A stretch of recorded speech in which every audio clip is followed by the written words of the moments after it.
WNBA, Colin. Late night, Indiana Fever versus the Golden State Valkyrie. There was no drama, but it was a pretty good game. I actually watched this. The Fever led by 12 in the third quarter, and then they just went cold. And Caitlin Clark, she had a rough one. 3 of 14 from the field, 0 for 7 from 3. Only 11 points in what was an 11-point loss. I got to ask you, Colin, everybody on planet Earth made a big deal out of what happened in their last game. And I wonder if you think it got in her head just a little bit, because this was an uncharacteristic performance. Well, no, I think the team she faced last night is very physical, and they lean on defense. And three-point shooters, including Steph Curry, have bad shooting nights. Larry Bird had some clunkers, I remember once Larry Bird, I think, had an 8-point game. He just, so it'd be different if you, like Shaq, he was close to the basket. Your bigs historically, Kareem, you kind of knew what you were getting. Nobody could stop the skyhook. If you rely on 24-footers, you have bad nights. And especially when you face teams that are very aggressive in the perimeter and they're physical. And it just happens. And for the record, beginning of year 2, she's still not in her prime. She's probably starting next year for the next 7 years will be in her athletic prime. Yeah, it looked like they were trapping a little bit, and they were defending her out to 30 feet. They're like, no more of these bombs, because that gets a team invigorated. It was actually a good scene last night. I'm sure you tuned into Amazon Prime. Final story, Colin. Yeah. Listen. There's a few things that I really want to talk about with regards to this game. First off, if you think that Caitlin Clark is going to be able to just put up 30 points and go 5 for 8 from 3 game after game after game, it just doesn't happen. It's literally impossible. So of course these games are going to happen. They played a bunch of games in a short period of time. I think the Fever looked tired, and a lot of these were emotional games. Let's be honest here. Their last 2 games were really physical and emotional, and that is draining. These are human beings. It's tiring. There's a lot of when there's a lot of extra going on, that's what's going to happen. But there was this one time where they actually reviewed it, which was insane. I mean, these refs, the game got so bogged down with all of these fouls, but especially when they reviewed to see if it was going to be, I guess, some sort of flagrant, and the foul wasn't even on Caitlin Clark, but they originally reported it like it was. It was when, she was like trying to set a pick. I don't really know what the scene was, because I was just kind of, at this point, I was exhausted by how this game was unfolding. And when they went to the to look at the review, I'm just like, this is absurd. This is so dumb. But like Caitlin Clark looked at the ref and like she didn't have as much fire in her, right? She wasn't like, are you serious? Like she didn't jump. It wasn't like, what? Like there was no energy behind it. And it wasn't like her just kind of keeping a cool head, because it was like, are you kidding me? Like there's not even, first of all, there's no foul here at all on Caitlin, and there's definitely no flagrant, this is absurd. And the fact that she was just kind of lukewarm to it, I'm like, oh, she's tired. And I've been saying this since last season, that Caitlin Clark, she can't so much just go all in on the 3 and nothing else. She has to find ways to get easier 2s. And I talked about this at Steph Curry, Kevin Durant, some of the greatest shooters in the history of the universe talk about the importance of getting easy shots, easy jumpers, easy layups. Like I keep saying, if it's good enough for KD and Steph, it's certainly good enough for Caitlin Clark. And even Steph, earlier on his career, the majority of shots he took were not 3. Even now, about half his shots are 3s. But for the first quarter of his career, really not until 2015, 2016, about a third or so of his shots were 3s. And so the thing is also in the beginning of Steph's career, his 3s, they weren't as tightly as contested. They weren't as logo-ish, etc., And so it was a little bit different. Caitlin's she's shooting 7 threes, and essentially none of them are open, right? So you're talking about hard, deep, contested, physical deep 3s. It's that's an exhausting way to live, and it's not a high percentage way to live. And there's plenty of games that she can get away with it, of course, because she's brilliant. And I'm not telling her not to shoot those or not shoot 3s, but you're going to have nights like this. And so she needs to find other ways to get going. The problem is part of how she tries to get going when her three isn't falling is now forced layups now. And it's like, that can't be the answer either. The Fever need to do a better job of trying to get her easier looks. And if the easier looks aren't there, then the Fever need to deeply understand how to use Caitlin Clark as the decoy and get the easy buckets. And it's not even necessarily now just easy threes because, Lexi's open in the corner or Mitchell. Like, it's got to be other easy jumpers, easy lips. It's got to be other high percentage shots. This is what Steph Curry and the Warriors do so well. And when you have a player that just doesn't get it, they ship them out. They say goodbye. You got to understand how even with Steph Curry's not the focal point, he's the focal point. Right? And that's what the Fever need to understand. And it's also something that Caitlin Clark needs to understand. And just because you go 0 for on threes, it's not like, okay, you abandon the shot now or this, that, but it's just like, find easier ways to get easier buckets, to get someone like Caitlin Clark going. Because again, I've watched plenty of games where Steph Curry's airball threes. I've talked about this before a lot.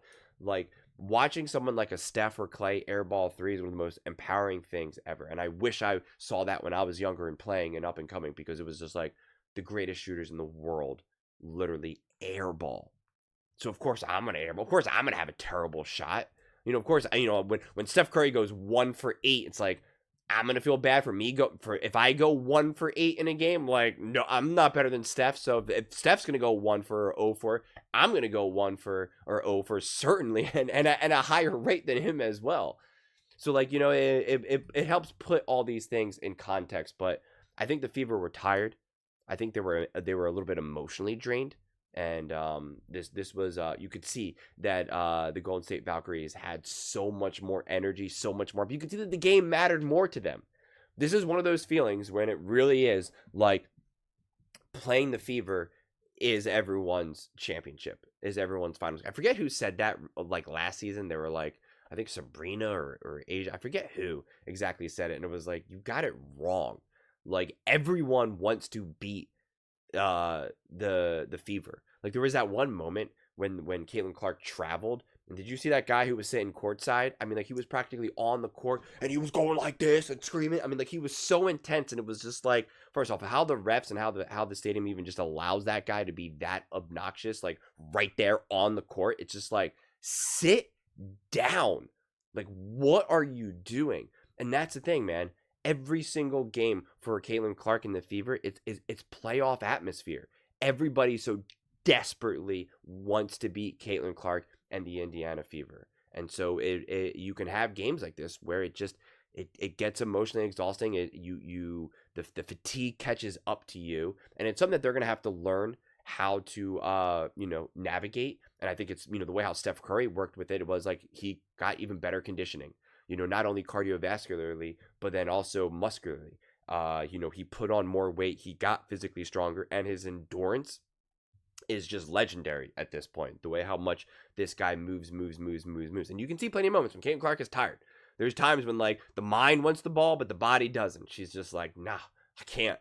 And so it's just something that she'll have to continue to work on. Her body's still maturing, quite frankly, because, she's still young enough where her body's still kind of, like, entering into that phase. And she will get better. She will get stronger. She will get bigger. She will get faster. But this is not just all on her. This is in the structure of the team. And it's like, I just wish someone like the Fever, whoever, it doesn't even have to be a coach, but whoever has some power, whoever has some control and some powers, like, I'm going to talk to Steve Kerr. How do you navigate this? If I was Caitlin Clark, I would be trying to talk to Steph. I know she's got that relationship with Halliburton. It's like, she's got to become best friends with Steph Curry. Okay. She's got to find the way. She's got to be truly like just boys with him. And Steve Kerr as well. The coaching staff, GM, ownership, it's just got to be like, Steve, come on, man. Like, let's let's help us figure this out, because this is what we got right now. And, and just watch film from 2015, 2016, compare it to 23, 24, compare it to 2013, 2012, like, go all in and see how things changed, evolved. That is the solution to this puzzle. That is the answer to this riddle. I really, really, really believe in that, right? That's how you're going to play from like a X's and O's and the mechanical sense, but then go and also watch Kobe Bryant and Michael Jordan so you can see the attitude, the dog, the I got no friends and I do not care mentality. I am here to just dominate. And I think that's where you go, man. That is where you look to. And but everyone needs to understand. I mean, I would be having the whole Indiana Fever watch like some of these prime Steph Curry games. I'd be watching the games where Steph Curry goes off and some of the games where Steph Curry has like 12 points, 15 points, and see how other people are going. See how he's getting all this attention and how it opens up the floor, how it gets easy layups for Draymond Green, how now Klay Thompson is open in the corner, how, you know, Sean Livingston has that mid-range now. Like you got to watch it and you got to see how it's bounced. And then also Caitlin Clark needs to understand, look at Steph Curry's mindset in those games, because there was times when Caitlin Clark was kind of, you know, she does need to work on that attitude a little bit. You could tell that she's a little bit, when she's not going, like there's a little bit more frustration, and it's like, see how Steph Curry handles that. It's, you know, see how Steph Curry understands, all right, this is Clay's night, this is KD's night, or you know what, I'm going to put up 15. That's going to be a hard 15. I'm going to get some rebounds, going to get some assists, but like my job right now is to not try to force some threes. Yeah, I haven't been able to get a lot of threes. I didn't even knock down. I knocked down one. My job is to not now try to find a spot where I can take a step back logo three. That's not what's going to win this game right now. And it's all part of the process of growing, maturing, and understanding what your team needs from you in any given moment. And in a lot of ways, I'm happy a game like this came about, because these are some of the conversations that I want to have. And see, this is, you know, it's when Caitlin Clark is going off, it's easy just to be like, look how amazing she is, look how amazing she is, because it is. It's just like, literally, look how amazing she is, look what she's doing. This is when we get into the more deeper nuances of ball, right? Of how to take the next step, how to truly be dominant, right? Not just a dominant player, but truly dominant in every sense of the word, and how the team as a whole also needs to step up, rise to the occasion, but not individually. There were so many moments when the game was starting to get a little wonky, and like, you know, Boston's like, I'm just going to dribble back, put up a forced layup. You know, Kelsey Mitchell, Lexi, like everything just became kind of ice and just kind of like, you know, individuals. And it's like, guys, that's not, when you have someone like Caitlin Clark, even when she's not going off, the name of the game isn't like, okay, well, she's not going off, now I got to go off, I got to step up. It's like, in some moments, yes, but collectively as a team, you need to understand, like J-Mac saying, if they're picking her up 30 feet deep, that's going to completely open up the court now. That's going to open up the floor. It's going to open up the lane. Like, find the ways, find the plays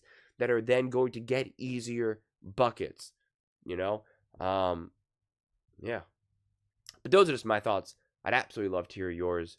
What do you guys all think about Caitlin Clark and the Indiana Fever losing, and Caitlin Clark's performance to the Golden State Valkyries? Let me know in the comments below. I read every single comment, so whether you agree with me or disagree with me, either way, let's get in some discussions, let's get in some fights, but ultimately, let's just have some fun. And please do consider subscribing. We're building an amazing community here, and absolutely love to see you part of it. I want to build something that we all genuinely feel connected to, something that we're really excited to be part of. I think we're well on our way to doing it. Please don't forget to give this video a thumbs up, as it really does help with visibility and the algorithm. Thank you so much. See you next time.